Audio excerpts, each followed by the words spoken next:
So what we are doing right now at the moment, once everything is fully set up, and I think it is right now. Okay, so we are first going to be doing some basic stuff from the beginning. Okay, so I already have one made, but we're gonna go ahead and go from the beginning and actually make a new campaign. Okay, so just gonna hit the keyboard a couple times, and this is now the name of the campaign. Generally, you want to pick a campaign name that actually represents the game you're playing or playing the DM as per that at full. Also, I probably should explain what the hell this thing is, so let's start with that. Let's do that too. What this video is, and it's going to introduce, is the process of making a campaign in Roll20, and later on, subsequently, how to set up all the various tools, and some hints are there periodically of like general tips for DMing. But right now, we're going more about the mechanics, and that's what it's about. And perhaps in a later series, we'll go over the idea of how I do DMing, stuff and such like that. So here are your various options. You have many different games to pick from, but the one we're doing right now, and the one we're going to be going over, is... okay, 5th edition OGL by roll20. Nope, wrong one. Totally wrong one. Meant this one. By Mark Lenser. Rolled at 20.net, blah blah blah, blah blah blah blah blah blah blah blah. Sorry guys. Names aren't my thing. So the people here helped make this. This sheet is, at the moment, though constantly getting updated, is still one of the better ones to work with. The option of player sheets, such as here, various stats, various other things. We'll go over this as we go. But the main thing for a DM is the option of the monster sheets, or NPC sheets. The name, classes, various abilities, spells, attacks, all very helpful. And of course they have a Patreon that you may be interested in helping them with, because if you play D&D in Roll20 and use these sheets, it helps so much. Now, from here you would click generate the game and have it be created, but since we already have one made, go ahead and use that one. And here it is, test stuff. Here you can upload an image to better showcase the kind of game you're playing. If you're looking for players, this is how you would create a list for that. We'll worry about that later. Various settings and whatnot. Deleting the game when you're done with it. Here's something to keep in mind, the when. So if you are looking for a game, or you are making a game and you want everyone to know when it is, what's nice about this is it's relative to their time zone. So if someone else is, let's say, on the other side of the planet, and you type in this being the game time, this is my game time, for me, on his side, when he looks at it, it's going to tell him relative to his time. So for someone on the opposite side of the planet, it's a 12-hour difference. For them, it could be 5 a.m. For me, it's 5 p.m. Now, we'll leave that for now. Let's actually hop into the game. This is where you would go. You have the option of normally, or Google+, which allows for some better quality video rather than what Roll20 has. The audio was fine as well, though I personally prefer external means of communication, such as Discord, which is a free service, or Skype, which is an annoying free service.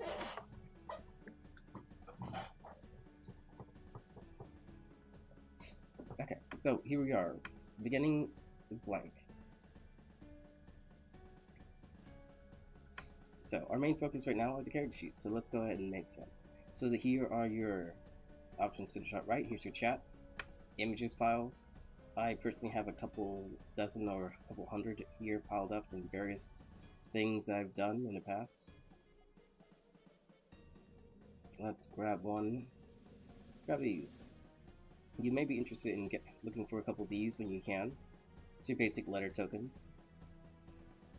Nothing too fancy, but it allows you quite a little more variety in a way. A problem you're going to run into for your first time DMing is you'll sometimes use one token, copy and paste it a couple dozen times. So assuming that this is a player and this is the enemy, they say they attack the one closest to them, because some people just they assume the map is more representation and not specifically an exact measurement of where they are. They attack the nearest token. I say which one. It says, okay, the one on the left. It's fine, but now if there's just two on the left, then which one are we attacking? You have the option of color coding it like so, in which many DMs I've played with have advocated such the ability of doing this. Helps it quite a bit. So, hey, which one are you attacking? I attack the red one. There you go. Attack. Boom. It's dead. Of course, using different tokens or using these layer tokens helps quite a bit in that sense. Allows you a little more variety and a little more understanding of which one you're attacking. As well as something that may come in handy are these health bars. But I digress. Let's get to the character sheets. So, first of all, no character sheets exist because we haven't made any yet. So this is a compendium, but we'll look into that moment. Music, which I don't really recommend at the time being, as the recent changes have made them more or less useless. Sorry, roll20. Let's begin by first making character sheet. What's the name of this character? It is Colt Drake Parker. Why? Because I don't know. I just made it up. Now, if you are making this for a player, you need to make sure it's included on them. Right now, the only person who's in this campaign is myself. So you can put it for all players and edit it by the person you want to edit it by. This will allow people to see the bio and info page if you have it set to all players. Duplicate it a couple times because we can. Okay. Coat Drake Parker, our little friend here. His character sheet hasn't been completed, but it is there for him to use. Now, since there is no actual person, let's go ahead and start from the beginning. /R 46. 46 is your general go-to. Now in roll20, general go-to is 3d6. Now, many players who first time play this 3d6, it is not the best way to go. It means that they have fairly low stats, and maybe that is intentional. But your average player nowadays looks more favorably on the 4d6 d1, which means you roll 4 d6s and you drop the lowest. So you end up with 3d6 is your thing. Of course, you remove the lowest. Now, the lowest could be a 1, could be whatever, really, and we'll find out right now what we have. There we go. We did roll a 1, but because we are doing 4d6 d1, which drops the lowest, we have a total of 10. 10 is not very good, though. That is fairly low. And as you see, it's also somewhat average. And those are not exactly the best scores in the world, but for Drake Parker, apparently they are his stats.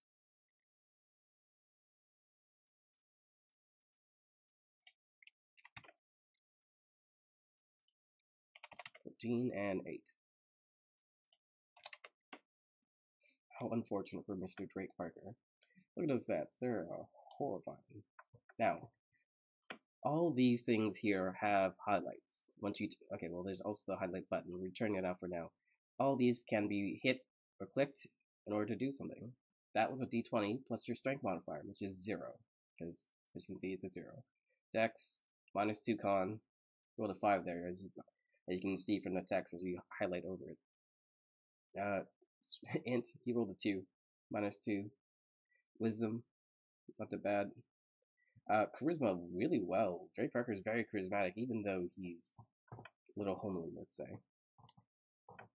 Alright, and of course we have the inspiration. That's really just an on-off here. Proficiency bonus, you won't really be rolling that. That's just showing the information as well. Strength, Dex, Con. These are your checks. Let's see. Sorry, this is your checks. Strength check, Dex check, Con check. These are your saving throws. Typically, these are different than the checks because you may be proficient in these various abilities, which adds your proficiency modifier to them, giving you a little boost to your abilities to save. Here's where you keep your hit points, and now the reasoning why these are important and properly setting up your character sheets are very important allows us to do something like this. So I can't actually add it into here, unfortunately. So instead I'm going to do is I'm going to make a representative of Drake Parker character sheet. There you go, Coat Drake Parker. That token now is a physical representation of the character sheets on the board. You can show it the name, so the name shows up underneath it. And here is the player permissions. You need that as well. So, green, you can say it's AC. Red is the problem why these aren't quickly so easy to do is because he hasn't had hit points yet. We're gonna say he has 99 hit points and only has 1 left. He probably got hit pretty hard in the face just then. Now, put that in there, and we'll try doing so again in a moment. Okay. Yeah, so there you go. HP. And now it changes to that of the character sheet. A recent and very nice thing to do is they fixed it so the tokens work in correlation with the character sheets. So if I add 88 hit points, it goes to 89, and so does the character sheet. It used to be the other way around, but now it works in both directions. So if I change this to 2, it goes back to 2 hit points. Well, he still has more than he did a moment ago. Now, it also works with AC, but of course we have to give him some armor to have some AC, but will work. But it's all pretty much the same. And there you go. That's the general basic gist for the various player character sheets. A lot of this is going to be information you have to include. Let's go over spells. We highlight this, and we need to give him a class that allows for spells in order for us to actually access them. And for the sake of it, Mr. 2 hit points is also level 99. Don't worry, you're not gonna really see players poking into a high level. But for them, he is now. So, make him a warlock for the time being. And there are your various spell bits.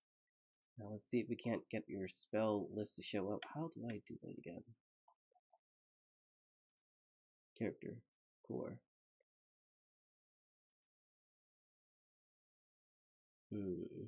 Expand? Expand the contract. Okay, so here we go. Now, I believe there is a way to make it so this spell tab shows up separately, but right at the moment, I can't seem to remember how to do so. It's a little annoying, but we'll make do. This right here is more or less what we need, and it helps us quite a bit, and we'll take it. So, we're going to add a spell. And now, we mentioned the companion earlier, which is up here. We're going to type in Fireball. Here we go, Fireball. Now, click and drag into the empty spot as it highlights to place in the spell. There you go. We have a level 3 Fireball, and it automatically moves to the level 3 section, as we originally put it in cantrips. And since this is a level 3 spell, it's then moved over. It's there, it's completed. Now you notice that this stat is empty, and so is this. So let us change it. So this Code Drake Parker is a very charismatic spellcaster, mainly because he's level 99. But it is done. The Fireball spell is complete. You'll see the charisma put in. The dex save is a 33, which is very impressive for anyone, really. The average dragon's not going to pass that. Everything's in. Fireball, it asks you for character's level and everything else. And here it is, showing up as a little red button. You can click. And we're going to cast a level 9 Fireball. As you can see, it really only did 54 damage, which isn't super impressive. Now let's see how well his second Fireball does. At, let's say, level 8. Very much the same. Unfortunately, it seems to... There's only so much damage you can deal. But still, 54 damage across a area of 20-foot radius. That's a 40-foot diameter. It's a pretty large amount of damage across multiple targets. And that's the point of Fireball, really. But yes, you can, here's your various filter options. I wouldn't mess with them too much. Concentration spells. So by clicking these buttons, they show up.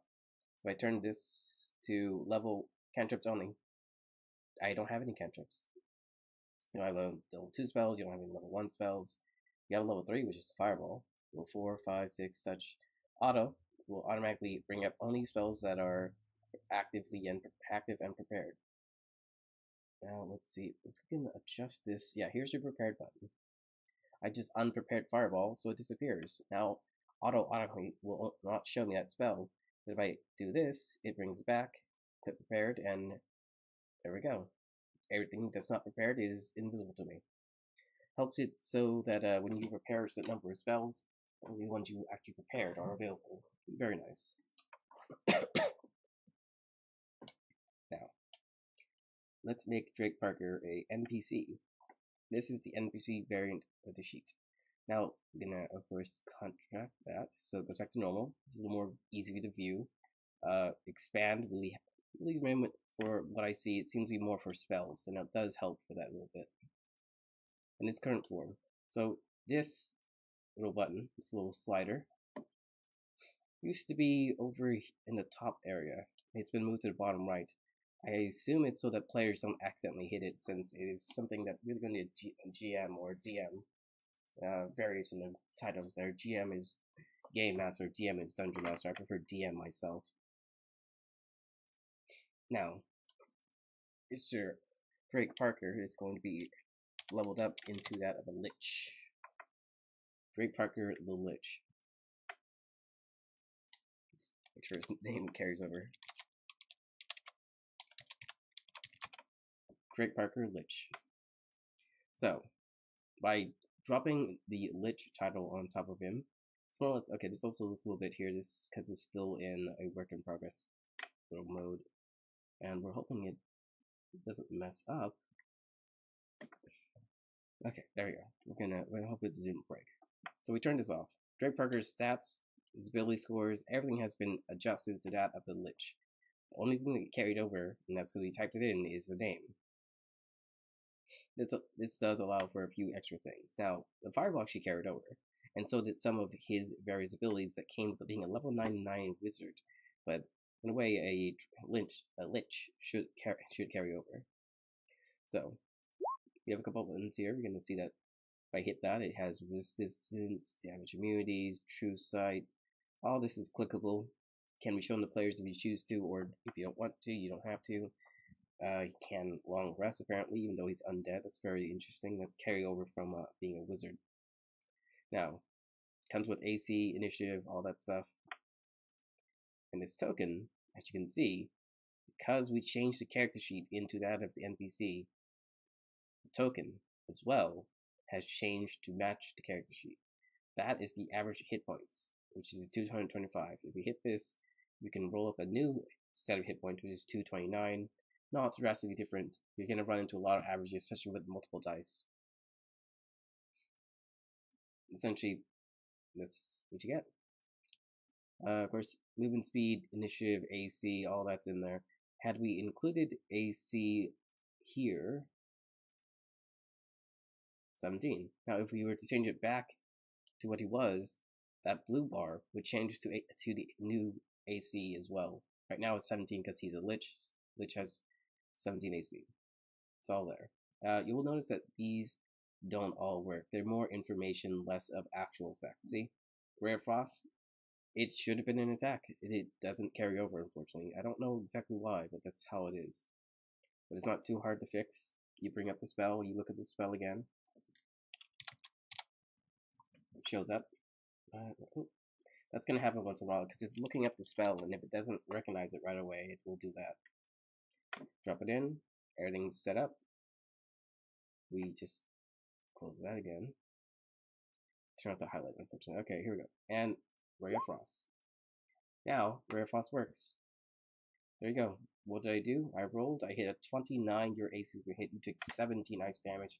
The effect of the beam does, when a range attack, blah, blah, blah, blah, blah, reduces the movement speed by 10 feet until the start of your next turn. There you go. Now, admittedly, there's more here, and we can delve into it if people were to ask me to do so. But for now, it seems to cover more or less what we were looking at. The main thing here is that this slider was changed, so some DMs had been asking about that. Let's see. Alright, and that's a decent bit of where you go. Over here you have some quick options of drawing various shapes. Sorry, that's still the arrow key. This is, oh yeah, this is the various layers. This is the map layer. Not drastically different. There's the token layer. It's pretty much where you were earlier. And then GM info layer. So, personally, I use the GM info layer for saying,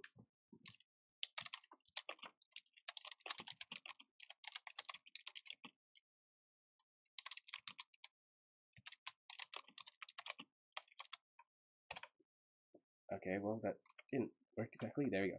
It's there. Now, the GM info layer is only visible to the GM. The layers that are visible to players are the token layer and the subsequent background layer behind it. But that little note that Drake Parker is a lich will always be visible to me. So if I have to write notes, I can type it into the GM overlay, and it will always be there for when I need it. A nice benefit to this as well, if I move to token, is I can place this into the GM layer as well.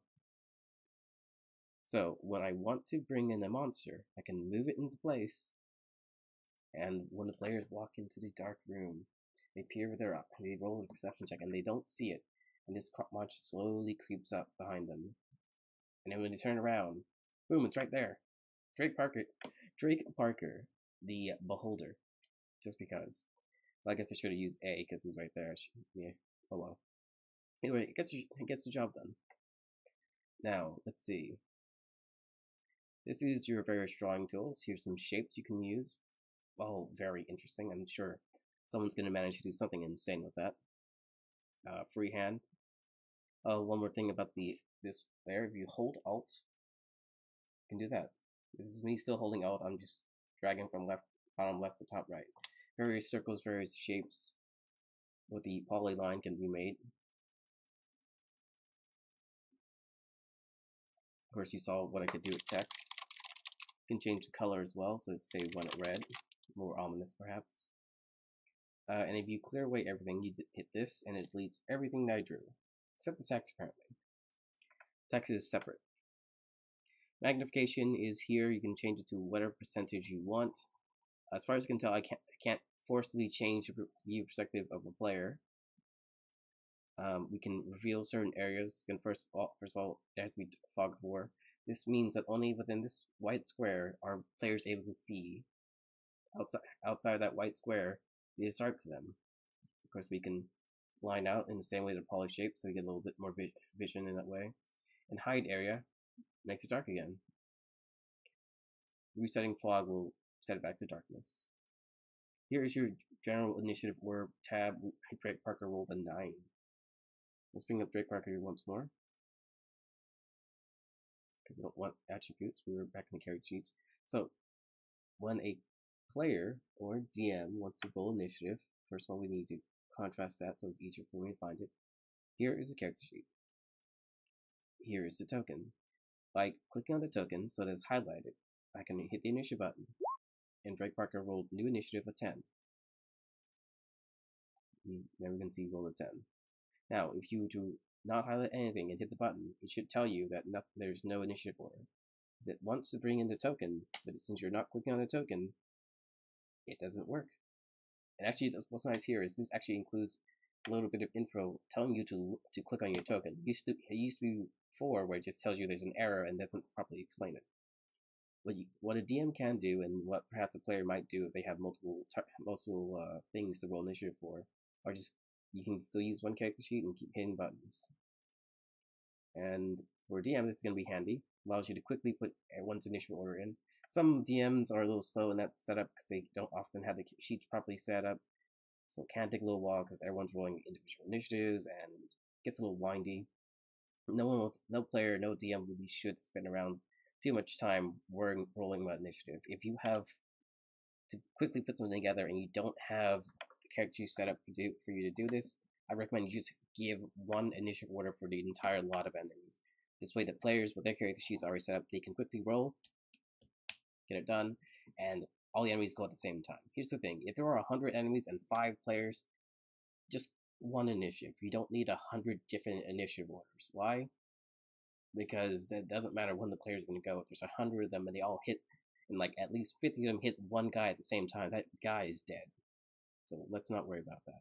To the same point, if anything, there's no particular reason to or against it. This is how it works. Some people are going to complain about it, and people are going to complain about everything, really. Now, of course, it still works from here as well. The buttons are in different locations.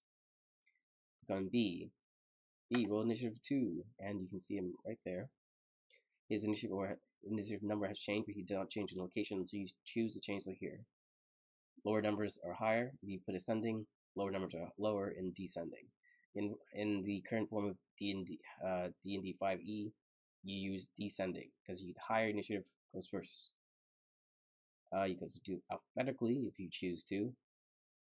I have no idea what this in particular does, but it's an option. Something that you may choose to do, and I do it periodically sometimes, is you include the name. What is the name? It's the round. What round is it? Okay, for this in particular, it gives you the number in which as it passes initial order, what number changes. I put in 1. For now, you're going to see round come around. It's now round 1. Another option is -1 add 20. Now, as you would expect, comes around, because we put a value of -1, it's now 19. As it ticks away and the players keep spending time wondering how they're going to get out of the room, they keep taking action, keep going by the initiative, and as it comes around, can I adjust it here? No, I can't adjust it here. Well, you get the idea. As it comes down and you can see it coming, they hopefully have worked it together and managed to escape the room. That's something you can do.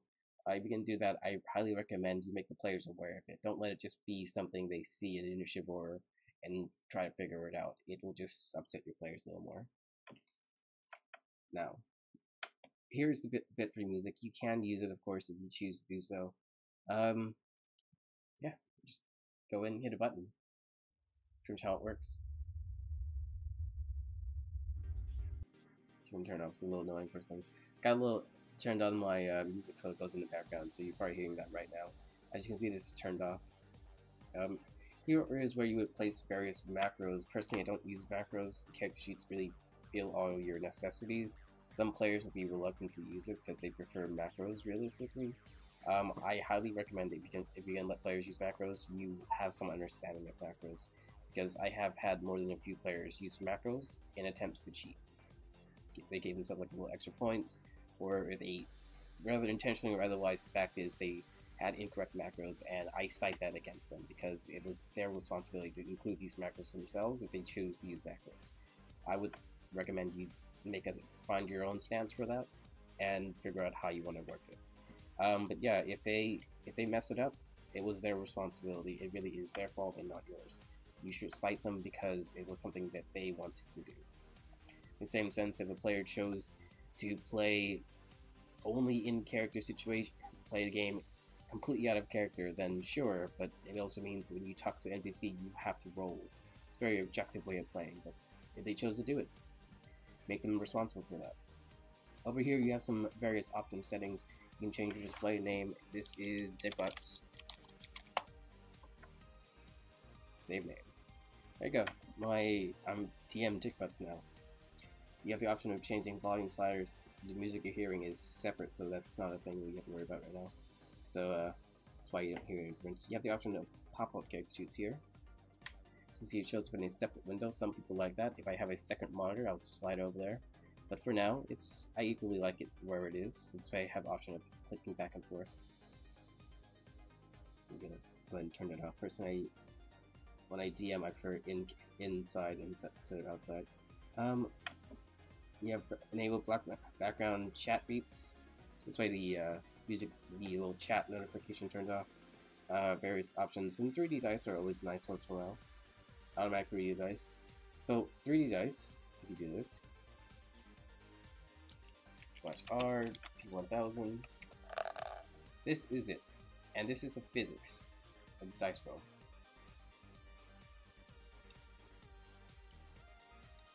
$960.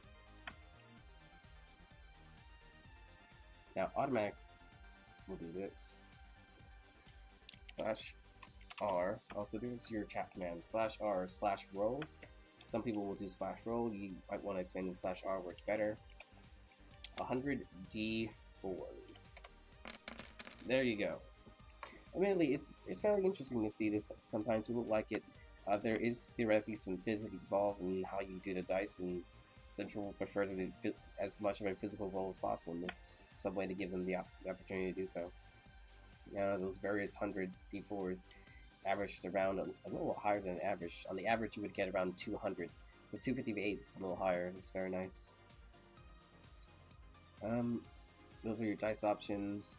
This enables a timestamp. I'm sure you understand what it is, and if you don't, it basically gives a small time indicator. It may come in handy if a player says, well, I typed in chat that I want to do X at this time. If they don't have the timestamp on, they could have typed it in, thought they could fidget it, but with the timestamp on, you can tell exactly when it happens. You have the voice and video options. Roll20 does support video and voice. Google, which is what I'm using, may mess it up a little bit because it requires it to sync to the default. Maybe they're not using their default video or mic. For now, I'm turning it off. Typically, you'll be using external devices for communication rather than roll20. Roll20 is okay, but it's not recommended. And if you're doing it, you have the reconnect button.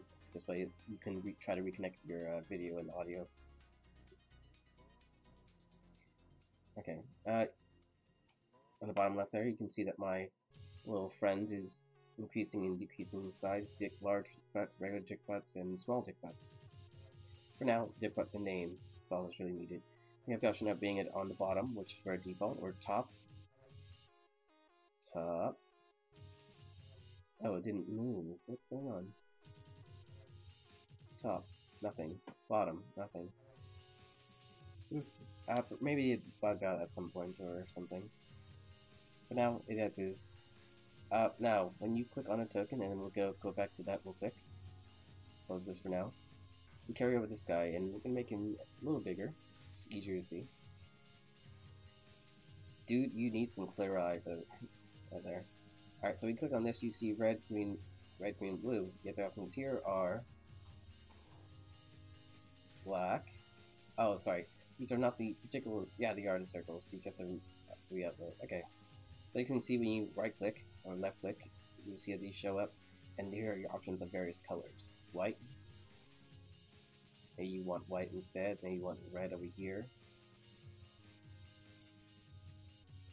And what's the last color? Let's go with magenta. I don't know what magenta is. I'm going to assume that's not it, though, but whatever that is. So you got red, white, red. Maybe they mean something, maybe they don't. Good luck with that. You have the option of deck size. These are for playing cards. Now, you got the option of adding cards here under macros. Show cards. Hide cards. Show cards. Why aren't cards working? There should be an option for cards. What?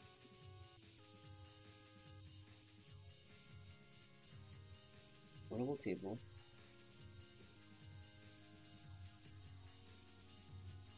So here's the cards. It shows you your basic set. Normal playing cards.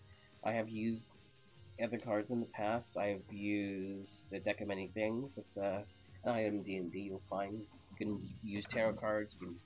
Realistically, you can upload whatever kind of decks you want. It takes a little time and effort, but you can do it. In certain games, you'll find many players will enjoy it. It's a little something more interactive. You want to give them inventory items, give them a card. And upload a new face to this card. Say it's you look in this deck of dead body loot. This body loot, you pick it up, you found a silver blade. It's a physical card, it's in your hand. It will show if you're like on the bottom. You click on that and bring up little windows showing what items you have, what cards you have. And then maybe in a certain situation, they say, okay, well, I want to hit him with this new blade I found. I pull it out and I show the party, and you have them placed on the table. It'll be a visual thing that can be done. It requires a little effort, and we might poke into that and explain it in the future. Depends on whatever everyone's interested in. We are going to compendium. Why we're going back there, I don't know. Now, video bandwidth. High, low, medium. You have various settings. I set it typically to medium to low. Movable avatar window screen, GM controlled and player controlled. Personally, I don't know what this does. I imagine it allows me to move it around, but as it is, I have no one else to double check it with. If you are using a tablet or you are a DM with the necessary access or memberships, you have a QR code. This is the QR code for a tablet so they can see it and use it via their tablet. This should automatically take them to this particular campaign. And if you're seeing this and want to log on to this campaign for with no reason at all, here is the QR code. Feel free to join me, but the window of this thing may be closed by then. So good luck with that. And as I rejoin as a player, nothing should be visible, as the map was blacked out, and it is. There's not a thing here that's visible. This is the deck? This might be the deck, but there's no cards in the deck. As you see, it's entirely black, but Drake Parker is still there. Since he's controlled by me, here's my character sheet. You can do that as well. You can give a player an NPC character sheet such as this. It'll have all the various abilities and things you, as a player, can click. Oh, that's a fairly interesting fireball. It's another, oh, that was, first one was Rare Frost. This is a fireball.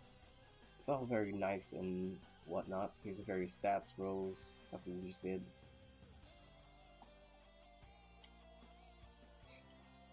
And of course, if I need to adjust this, you have the option to change it again. Now it's the player character sheet again. And this is still that of a Lich. Carried over. It's all there, I think. I say I think because I can't guarantee it. Not all of it carries over. Some of this is comparable to the other one. See here, the Mage Hand Presentation, Rare Frost. That carried over from being a Lich. And various stats and stuff, whatnot. So you adjust these, it will adjust the NPC sheets as well. So you could, if a player chose to use it as an NPC sheet, it does allow things to be easier to visible and more easy to pull up from.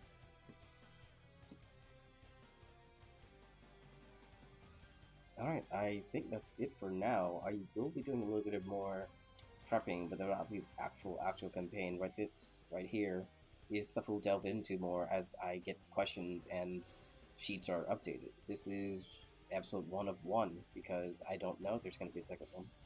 So thanks for watching. And that is